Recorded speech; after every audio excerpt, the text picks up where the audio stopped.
بسم الله الرحمن الرحیم. راځو نن د دې په باره کې یوه ویډیو جوړوو چې څنګه کولی شو په خپل موبایل کې ډیولپر آپشن ان کړو. یعنې زموږ په موبایل کې مخکې ډیولپر آپشن ان نه وي، نو څنګه کولی شو چې موږ یې په خپل موبایل کې ډیولپر آپشن ان کړو. نو راځو دې ته چې څنګه کولی شو. لومړی راځو سیټینګ ته، په خپل موبایل کې سیټینګ ته راځو.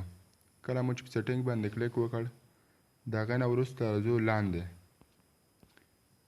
راځو اباوټ ډیوایس، یعنې د ډیوایس یا د تلیفون په باره کې معلومات، دغه ته راځو. دې باندې کلیک کوو. د دې نه وروسته راځو سافټویر انفو، یعنې د سافټویر په باره کې معلومات چې کوم دي په هغه باندې کلیک کوو. د دې نه وروسته راځو دلته ډېر آپشنونه درته راځي. ملګرو موږ بیولډ نمبر، یعنې د موبایل کې بیولډ نمبر چې دی په دې باندې څه کوو، 5 ځلې زر کلیک کوو تر څو زموږ ډیولپر آپشن څنګه شي، ان شي.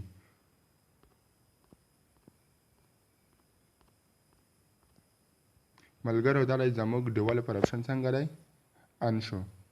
اوس راځو لاندې.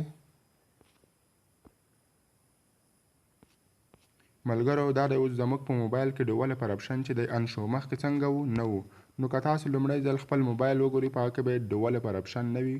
اوس کله چې دا طریقه چې موږ درته وښودله په دې باندې کار وکړئ، نو ستاسو په موبایل کې به ډیولپر آپشن ان شي. ملګرو د دې په باره کې به نوره ویډیوګانې وروسته اپلوډ کړو چې ډیولپر آپشن څه ته وایي او څه شی دی.